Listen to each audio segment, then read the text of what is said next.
சுத்தமே ஞான சுகோதய வெளியெனும் அத்துவிதச்சபை அருட்பெருஞ்சோதி அகண்ட பிரபஞ்சவெளி அளவிடற்கரிய தாய் புறத்தே சூழ்ந்துள்ளது.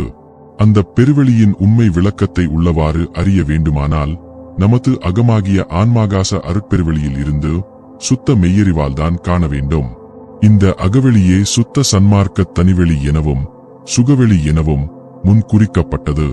இவ்வெளியில்தான் வளரொளியாக நம் அருட்பெருஞ்சோதியின் அனுபவம் வெளிப்பட உள்ளதாம். இது சுத்த சன்மார்க்கம் தோற்றுமிடமாம். ஆக பெருவெளியெல்லாம் நிரம்பி நித்தியமாய் விளங்கும் கடவுளை அதன் உண்மை விளக்கம் அறியப்படுகின்ற இந்த அகவெளியில் நின்று அனுபவ பூர்வமாக அடைய வேண்டியிருக்கின்றதாம்.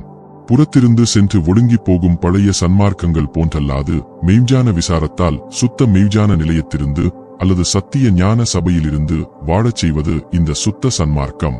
திரு அம்பலவன் திருநோக்கம் பெற்றார்க்கு ஒரு அம்பலத்தே என்று உணர்த்தப் பெறுகின்றோம். இந்த அம்பலவாணன் அம்பல அன்பன்தான் அருளின்பானுபவத்தை அறிந்து நுகரத் தொடங்குகின்றான். ஆகையால் இந்த அக அருள்வெளி சுகோதய வெளியாக உரைக்கப் பெறுகின்றது.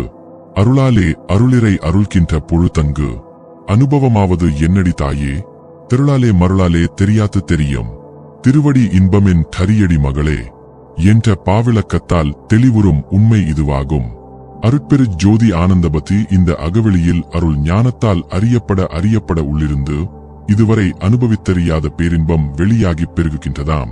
இதனால் இந்த அருள்வெளி சுகோதய வெளி என்பது உண்மையே. அருட்பெருஜோதியோ உதயாத்தமனமின்றி தோன்றுதலும் மறைதலும் இல்லாது எக்காலும் அகசுத்த ஞானாகாச வெளியில் திகழ்ந்து நின்று பேரின்பமயமாய் விளங்குகின்றது. இப்படியுள்ள பதியேதான் இந்த அருளின்பானுபவம் வெளிப்படக் கொண்டு உலக வாழ்வில் விளங்கற்கு வேண்டி இந்த மெய்ஞான மனித வடிவினாக தோன்றியுள்ளதாம். அந்த அருட்பதியும் இந்த மெய்ஞானியும் வேறல்ல ஒருவரே என்பது உண்மை. இவ்வுண்மைதான் அக ஆன்ம சிற்றணுவில் அத்துவித சிற்சபையில் அனுபவப்படுகின்ற அருட்பெரு ஜோதியாம். இந்த மெய்ஞானி எந்த அளவுக்கு உடற்பற்று நீங்கி அருள் அனுபவம் பெறுகின்றானோ அந்த அளவுக்கு சுகவாழ்வில் ஓங்குகின்றவனாகின்றான். பூரண நிலையில் சுகத்தின் உச்சமுத்தவனாய் சுத்த சுகானந்த வடிவினனாய் என்றும் திகழ்வான். முக்கிய குறிப்பு அகண்டமானது கடவுள் பேருருவம். அகண்டத்தில் ஒரு சிற்றணுவை தன் சிற்றுருவாய்க் கொண்டு அதில் தன் சச்சிதானந்த அனுபவத்தை ஏற்றுள்ளது கடவுள் மனிதனின் அல்லது சுத்த சன்மார்க்கியின் நிலையாம். அணுத்துவமாகிய கடவுள் சித்துரு அல்லது சித்துருதான் சிற்றம்பலம் சிற்சபை ஆன்ம அணு எனப்படுகின்றதாம்.